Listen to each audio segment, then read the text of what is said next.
Un miembro del cuerpo administrativo, quien está involucrado en el centro de liderazgo, asistió a un seminario sobre la administración del tiempo. El orador dio una ilustración que he leído recientemente y la he compartido en el retiro para hombres de nuestra iglesia. Pensé en esa ilustración mientras estudiaba el discurso final que David le dio a su hijo Salomón y decidí probar la demostración. He cambiado ligeramente la demostración, luego de practicarla en mi cochera, ya que de la otra forma llevaba mucho tiempo hacerla. A fin de hacer esta demostración, tengo una jarra plástica y una pila de rocas. Algunas rocas son grandes y otras son pequeños ripios. Estas rocas, dicho sea de paso, son de mi propio patio. De hecho, creo que crecieron en mi patio. Eres bienaventurado para venir y llevarte a tu casa algunas cosas y comenzar tu propia colección. ¿Piensas que puedo poner toda esta cantidad de rocas dentro de esta jarra? Sí, entraron todas. Ahora, ¿está llena la jarra? No. A pesar de que no hay más espacio para las rocas grandes, hay espacio para el ripio. Echaré el ripio. Ahora, ¿está la jarra llena? No, todavía. Todavía puedo colocar agua dentro de la jarra. Ahora, ¿está llena la jarra? Sí. ¿Cuál es el punto de esta ilustración cuando se refiere a administrar tu tiempo y cuando se refiere a todos los eventos relacionados a tu propio horario agitado? Cuando leí esta ilustración por primera vez, mi respuesta a esa pregunta fue casi la misma que la de todas las demás personas. Nos aventuramos. Las grandes rocas representan los elementos importantes en tu vida.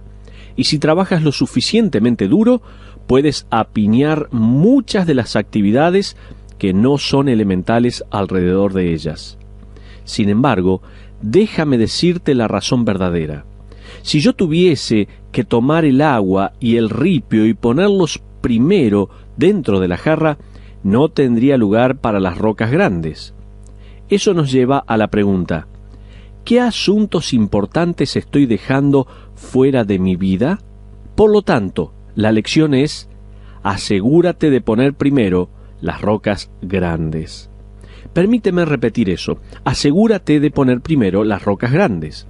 Lo que quiero hacer hoy es llevarte a Primera de Reyes, capítulo 2, y a Primera de Crónicas, capítulos 28 y 29. Y mostrarte el desafío apasionante que David le hace a su joven hijo.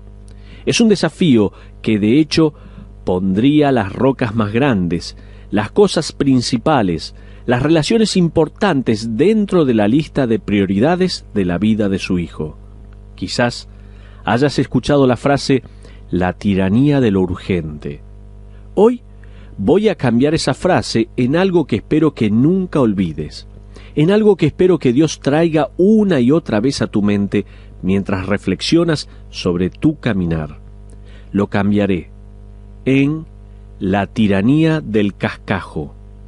La palabra para tiranía proviene directamente del idioma griego. Es la palabra tiranos, lo que significa amo o soberano. Cuando se desarrolla el contexto, significa un capataz duro e injusto.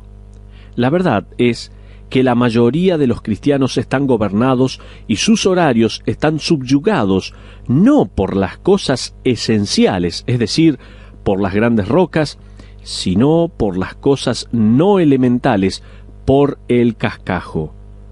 Cuando no tienes tiempo para las cosas esenciales, por las actividades opcionales, entonces en ese momento ese cascajo se ha transformado en un tirano, se ha convertido en tu amo. Por lo tanto, es hora de hacer una mirada profunda a nuestras agendas para distinguir entre el cascajo y las rocas. 3 rocas importantes en la vida. En Primera Reyes, capítulo 2, y en Primera Crónicas, capítulo 28, todas las rocas importantes no son mencionadas, pero nosotros nos tomaremos el tiempo para dirigirnos a 3 de ellas. Luego, Al final de nuestra exposición tomaremos una prueba personal que, según creo, llevará esta charla más allá y presentará un desafío para nuestras propias vidas. Roca número 1. Una relación cercana con Dios. La roca número 1 es una relación cercana con Dios. Mira en 1 Reyes capítulo 2, versículos 1 y 2. Dice así la palabra: Llegaron los días en que David había de morir, y ordenó a Salomón su hijo, diciendo: Yo sigo el camino de todos en la tierra, esfuérzate y sé hombre. Dicho sea de paso, estas son las mismas palabras dichas por Moisés a Josué justo antes de que Moisés muriera.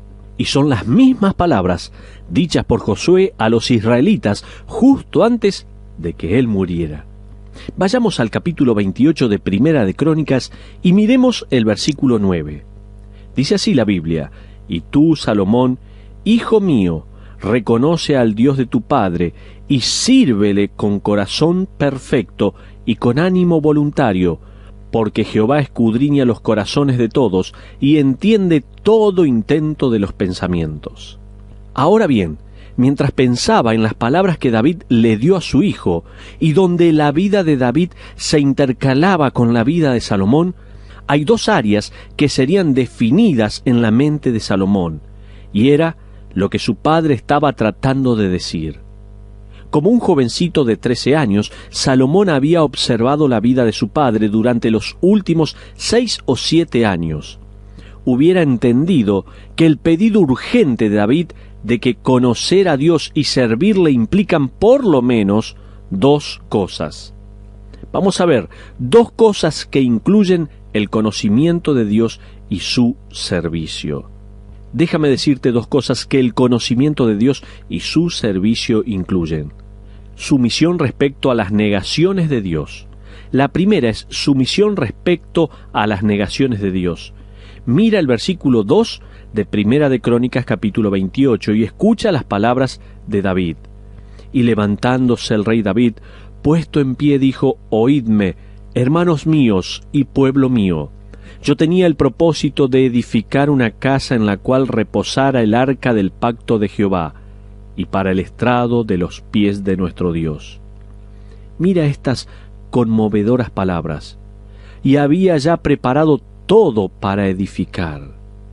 Estudiemos previamente en profundidad este deseo apasionante de David de construir una casa para la gloria de la presencia de Dios, de construir un templo permanente que reemplazaría al tabernáculo móvil o a la carpa. Era un sueño puro y maravilloso. Luego de 15 años de luchar contra otras naciones, la nación de Israel experimentó la paz, y David fue a Natán con su plan. Natán, el profeta de Dios, dijo: «Sí». Sin embargo, Dios vino a Natán por la noche y le dijo: «Regresa a David con mi respuesta.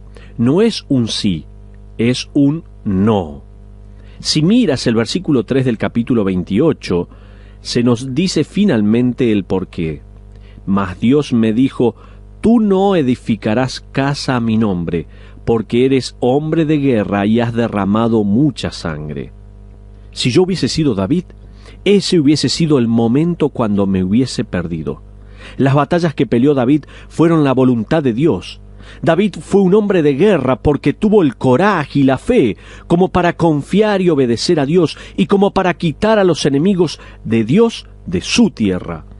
Cada vez que David desenvainó su espada, Dios recibió la gloria. Ahora, sin embargo, Dios dijo: «Porque has desenvainado la espada, no puedes construir el sueño de toda tu vida». ¿Qué haría David? Aquí había una ambición de toda la vida rechazada. En el lugar secreto del corazón de David, él no era simplemente un soldado, era un constructor. Cuando por la noche se acostaba en su cama, él no soñaba con estrategias de batallas, él dibujaba planos de construcción. Pero Dios se había negado, Dios había dicho no. La marca de tu carácter, mi amigo, será revelada más en cómo manejas lo que Dios no hace por ti, que en lo que Dios sí hace por ti. ¿Escuchaste bien?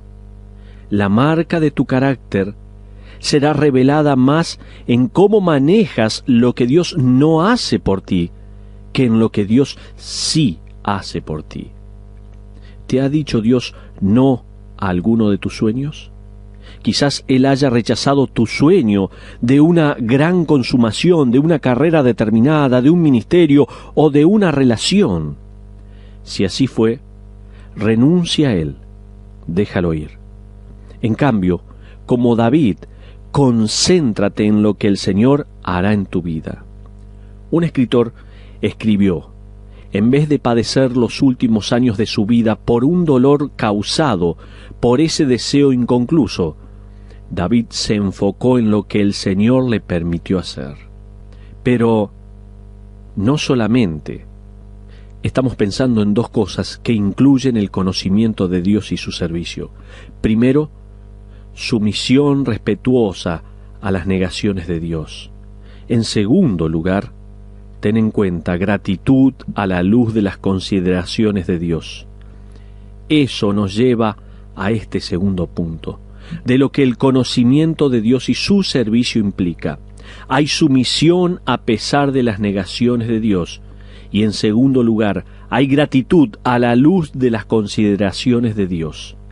Mira otra vez el versículo 3 del capítulo 28.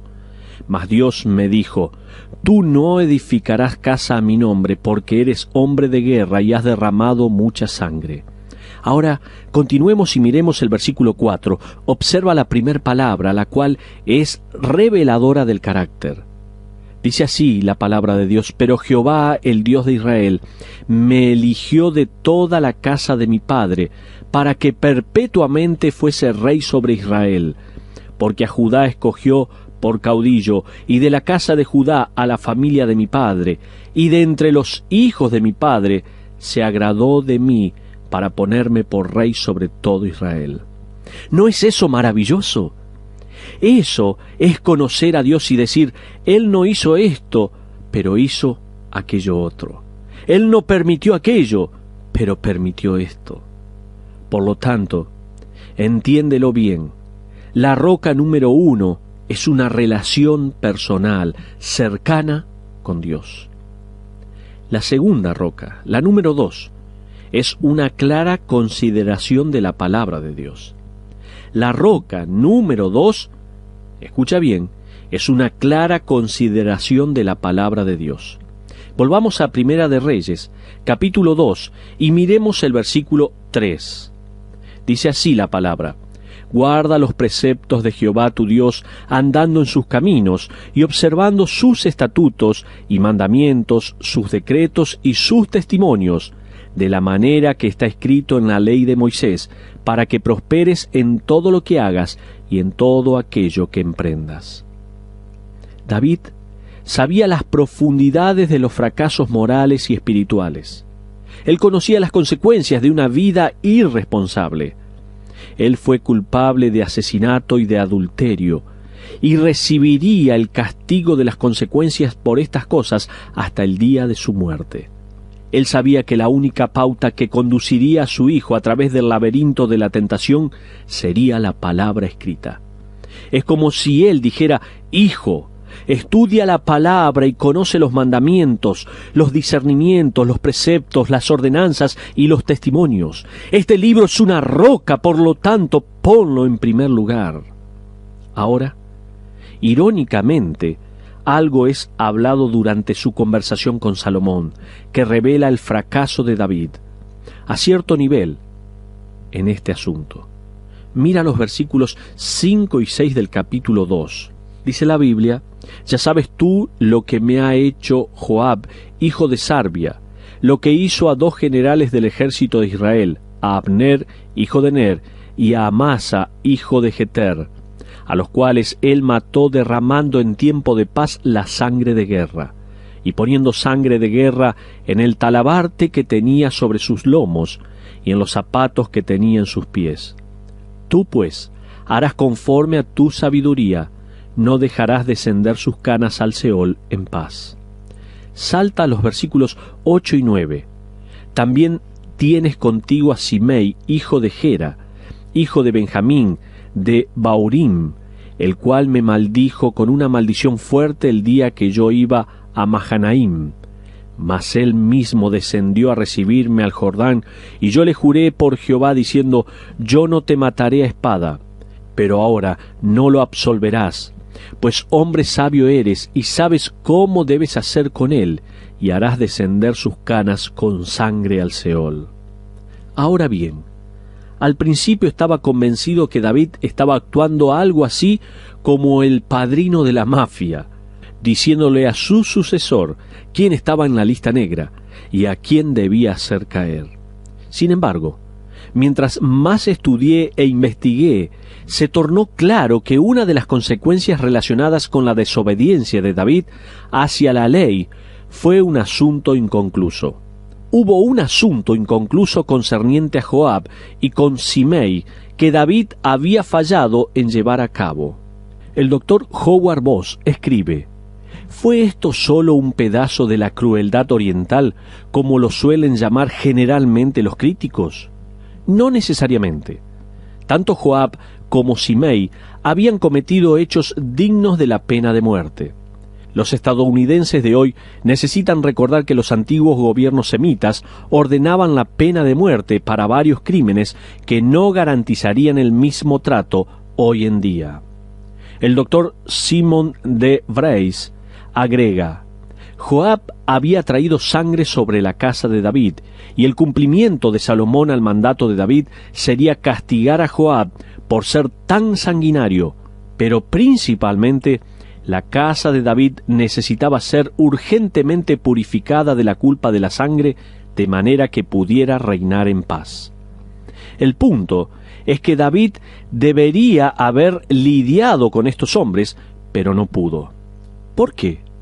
Si estudias la vida de estos dos hombres, recordarás que estos hombres pecaron contra el Señor al mismo tiempo que David estaba pecando, o al mismo tiempo que estaba cosechando las consecuencias de sus propios pecados contra el Señor. David debió haber lidiado con Joab muchos años antes de esta conversación con Salomón.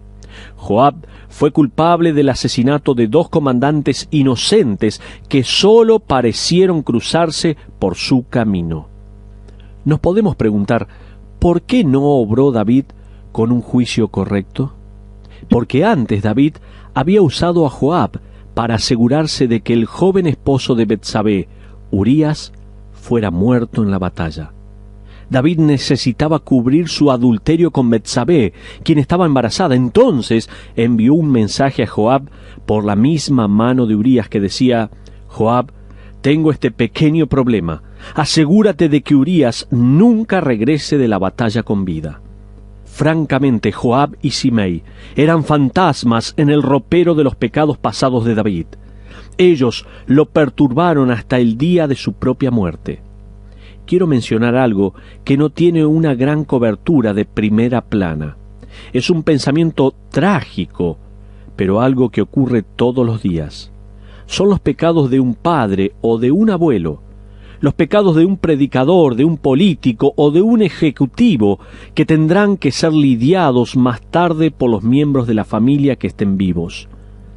Dicho de otra manera, los fantasmas en el ropero de un hombre que salen justo después de que el hombre ha muerto. Luego, los atónitos hijos e hijas tienen que juntar las piezas. Resulta ser que yo soy un padre, pero también soy un hijo. Uno de los mejores regalos que mi padre me sigue dando es su apellido limpio. Aquellos que tienen el mismo regalo me entienden, saben de lo que estoy hablando. Me encuentro con aquellos que dicen: conozco a tu padre, es un hombre piadoso. O como me dijo hace tiempo atrás un hombre que estaba de visita en nuestra ciudad: me acuerdo de tu padre. Cuando estaba en la universidad era un gran estudiante de la palabra. Qué hermoso. Algún tiempo atrás estaba por hablar al cuerpo de estudiantes de la Universidad de Liberty. Estaba por caminar hacia un escenario provisorio, ubicado en su centro de deportes, y predicar aproximadamente a 5.000 estudiantes. Estaba en un cuarto cerca del escenario, sentado con el pastor del campus, cuando la puerta se abrió y el presidente de la universidad ingresó. Me dio un gran apretón de manos y me agradeció por la visita. Luego me pidió que saludara a mi padre y me compartió brevemente cuánto apreciaba el caminar piadoso de mi padre. Puedo decirte que esa charla ante los 5.000 estudiantes no fue tan significativa para mí como lo fue la alabanza de ese hombre hacia mi padre. Yo quiero eso para mis hijos. ¿Tú no lo quieres así? Puedes tenerlo, pero significa vivir una vida de responsabilidad ante la palabra de Dios. Esta debe ser una gran roca en tu vida. Tu relación con la palabra, entre otras cosas, significa mantener juicios cortos sobre el pecado. Aquellos que no tienen una heredad como esa, tienen todo el derecho de comenzar ese proceso ahora mismo. Solo recuerden, como se nos dice en Proverbios capítulo 22, versículo 1, de más estima es el buen nombre que la plata y el oro. Hace unos años atrás, en una ciudad donde vivía, un empresario adinerado y bien respetado murió trágicamente. Había servido como un líder de confianza dentro de la iglesia donde yo asistía. Él había sido útil en el desarrollo de un instituto cristiano y de un seminario, y él era visto aparentemente muy consagrado a Dios. Él y su esposa habían conducido en su camino particular hacia su calle, el cual tenía un guardarray en la mano opuesta que daba a una vista de un empinado acantilado montañoso. Luego, por alguna inexplicable razón, el acelerador se atascó. El auto se apresuró contra el guardarray y cayó contra el acantilado, matándose ambos. Fue una trágica pérdida para su familia, como lo fue para tantas personas, y dejó muchos lugares para ser llenados en los ministerios donde ellos habían estado involucrados. En los días siguientes a su muerte, ante el asombro de todos los que escucharon la historia, cuando el testamento del hombre estaba siendo legalizado, una joven mujer de unos 25 años apareció misteriosamente. Ella alegaba ser su hija y el resultado de una relación inmoral que él había mantenido años atrás. Ella era capaz de probarlo, junto con el hecho de que había estado recibiendo pagos de parte de él para mantener en secreto su existencia. ¿Sabe una cosa? Limpiemos los fantasmas. No dejes atrás basura inmoral y sin ética para que tus hijos descubran desperdicios tóxicos que los va a herir profundamente. ¿Sabías que el nombre Salomón significa paz? De hecho, la palabra hebrea Shalom y Salomón vienen de la misma raíz.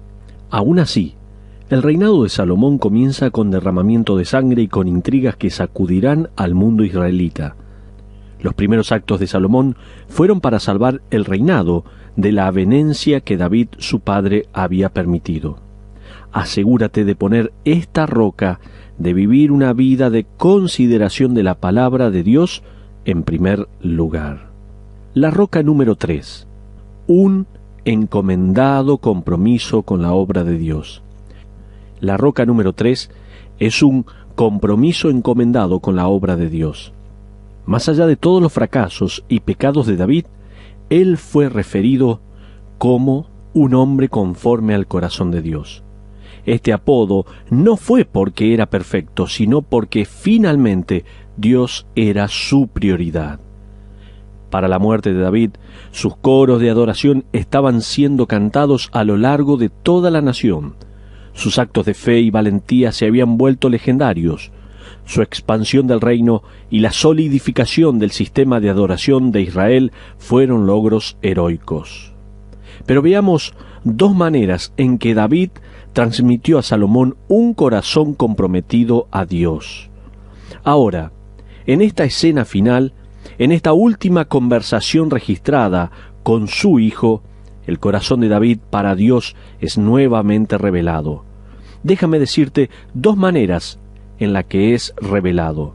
David transmitió un sentido de destino para su hijo. En primer lugar, David transmitió un sentido de destino para su hijo. Mira otra vez el capítulo 28 de Primera de Crónicas. Casi puedes ver y oír a David diciendo: Salomón, ven aquí, acércate una silla a mí y escucha. Comienza con el versículo 9. Y tú, Salomón, hijo mío, reconoce al Dios de tu padre, y sírvele con corazón perfecto y con ánimo voluntario, porque Jehová escudriña los corazones de todos y entiende todo intento de los pensamientos. Si tú le buscares, lo hallarás, mas si lo dejares, él te desechará para siempre. Ahora observa el versículo 10. Mira pues ahora que Jehová te ha elegido para que edifiques casa para el santuario, esfuérzate y hazla. Imagina por un momento que solo tienes una sola conversación más con tu hijo. Le dirías: ahora escucha, hijo o corazón, asegúrate de tener una buena educación y luego un trabajo bien pago, que puedas disfrutar. Asiéntate, cásate con una linda cristiana, cuida tus modales y cepíllate los dientes. ¿Tú le dirías esto? ¡Qué temporal! Mientras que todas esas pequeñas lecciones son necesarias y mientras que es una buena idea cepillar tus dientes y estudiar en la escuela, todas ellas pierden el objetivo principal de la vida. Vi una caricatura de una persona que estaba transpirada haciendo footing. La leyenda tenía al hombre diciendo: estoy haciendo cualquier cosa que pueda para prolongar mi vida, esperando que algún día me dé cuenta para qué lo hago. Eso es típico. ¿Cuántos padres están preparando a sus hijos y también están viviendo con la idea de que Dios tiene algo especial para sus vidas? ¿Cuántos les están enseñando y también dándose cuenta de que Dios los ha escogido para que le conozcan y para que les sirvan en cualquier territorio donde Él los ponga? ¿Cuántos les están diciendo y mostrando con el ejemplo a seguir a Dios, llegar a conocer a Dios, servir a Dios en la iglesia? Eso es pasar a tu hijo o a tu hija o a tu nieto o tu nieta o también a tus amigos cercanos un principio como el de una roca alrededor de la cual todo el ripio restante puede asentarse. Me gusta la manera en que David, en el versículo 10b, agrega las palabras: esfuérzate y hazla. En el lenguaje contemporáneo diríamos: no hables solamente el discurso, camina el paso. David, en segundo lugar, transmitió a su hijo un apasionante deseo por la gloria de Dios.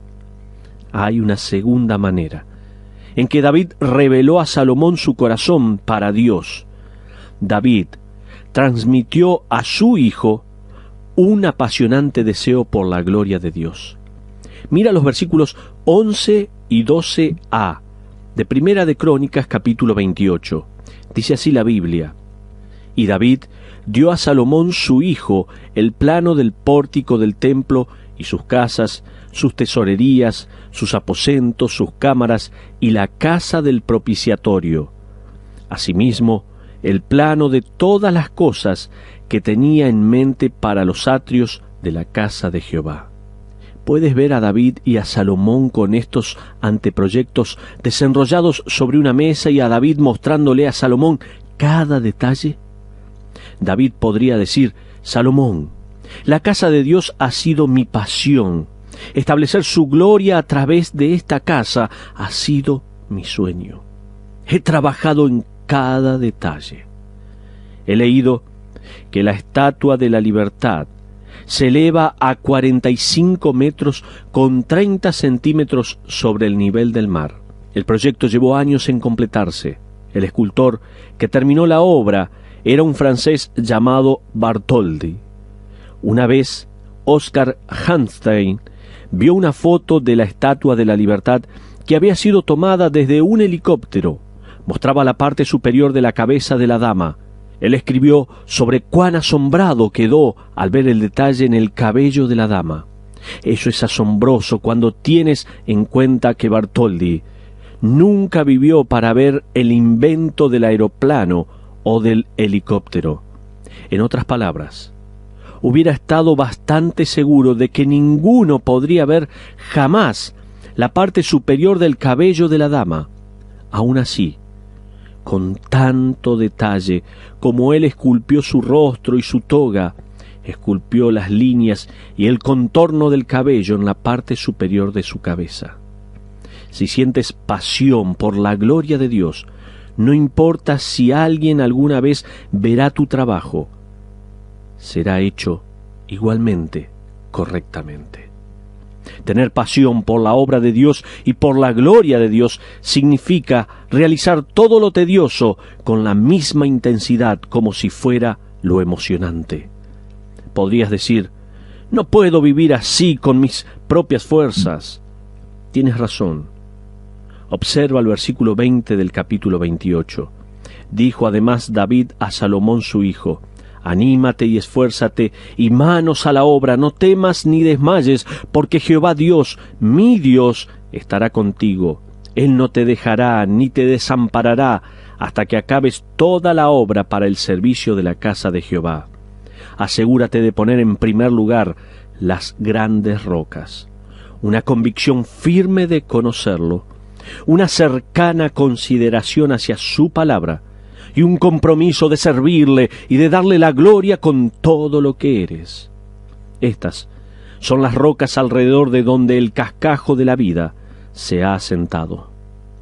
Pero ahora, como aplicación, quiero hacer una evaluación personal. Como aplicación para nuestro estudio de hoy, hagamos una evaluación personal. Más abajo hay una lista de actividades. Al lado de cada palabra, escribe una C o una R para designar ya sea si son pequeños extras de la vida, es decir, cascajo, o las cosas esenciales, es decir, roca. Recuerda que cascajo no significa necesariamente algo pecaminoso, pero no es esencial. El punto es que el cascajo se convierte en un tirano cuando le permitimos ponerse en primer lugar, o cuando llenamos nuestras vidas con estas actividades y no dejamos espacios para las rocas. Vamos a hacer la evaluación personal. Te voy a mencionar ciertas actividades. Anótalas y coloca una C o una R al lado de cada una de ellas. Escucha bien. Primero, estudiar la palabra de Dios. Otra más, jugar cualquier deporte los sábados. Otra, oración. Otra más, pasar tiempo con tus hijos. Una más, mirar televisión. Grupo de estudio bíblico semanal. Hablar por teléfono. Ir al cine. Memorizar las escrituras. Contribuir con recursos financieros para la obra de Dios. Una más, escalar la escalera de la profesión, seguir los productos del mercado, pasar tiempo con tu esposa o tu esposo, planificar salidas o eventos familiares, obtener un título de graduado, jugar con un equipo de fútbol, asistir a los partidos o eventos de tus hijos, asistir a la iglesia. Recuerda, estamos mencionando ciertas actividades. Toma nota y coloca al lado de cada una C si es un cascajo o una R si es una roca. Asistir a la iglesia, vacaciones familiares, ir al teatro o la sinfonía, trabajar. Otra más, hacer bien tu trabajo, plantar en el jardín o trabajar en el patio de tu casa, escribir a los que amas, tener devocionales familiares. Las dos últimas, salidas y servir en algún ministerio de la iglesia. Espero que hayas podido tomar nota de cada una de ellas. Al final de cada semana, miramos por encima de nuestros hombros y nos preguntamos, ¿por qué no puedo encontrar el tiempo para estudiar la palabra? ¿Por qué no puedo encontrar el tiempo para involucrarme en un ministerio? ¿Por qué no puedo recordar la última vez que mis hijos y yo jugamos juntos, o que mi esposa y yo nos hicimos el tiempo para nosotros dos? Te diré por qué. La razón es que nuestras vidas pueden estar gobernadas por el cascajo. Damas y caballeros, si estás llegando al final de tus días y de tus semanas con la misma frustración, entonces, finalmente, llegarás al final de tu vida y el epitafio de la tumba tuya podría decir así: nunca tuve tiempo para las cosas importantes. Para cerrar, miremos las últimas palabras de David. Las últimas palabras son increíblemente reveladoras. Algunas de las más trágicas palabras finales vinieron de Felipe III, rey de Francia, quien dijo: «¿Cuántas razones le tendré que dar a Dios?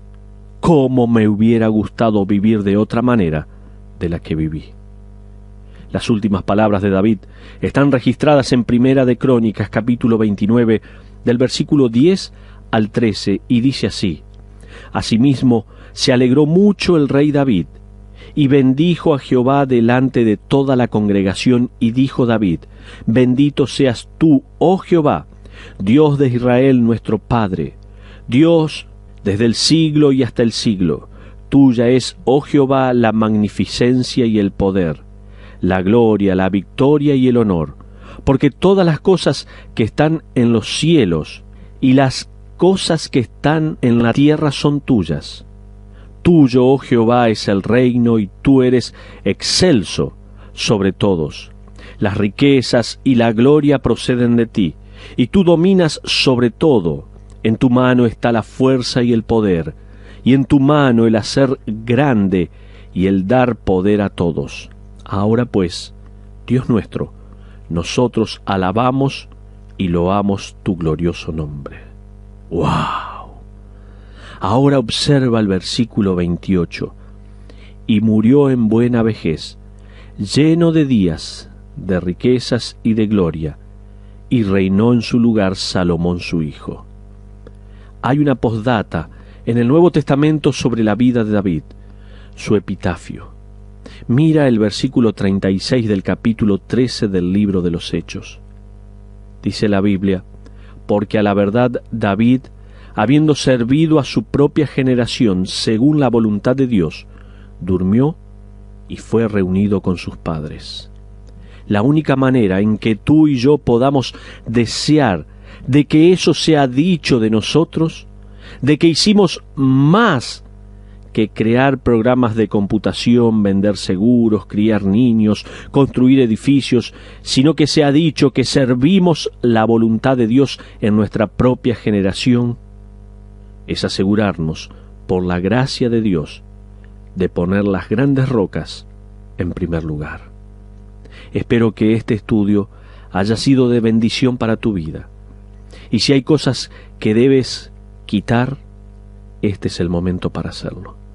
Si te estás dando cuenta, o a través de la evaluación que hiciste te diste cuenta de que hay cosas que están ocupando un tiempo en tu vida que no son realmente rocas y cosas importantes, por favor, tómate el tiempo para orar y para dejar todas esas cosas y ocuparte de lo que realmente es importante.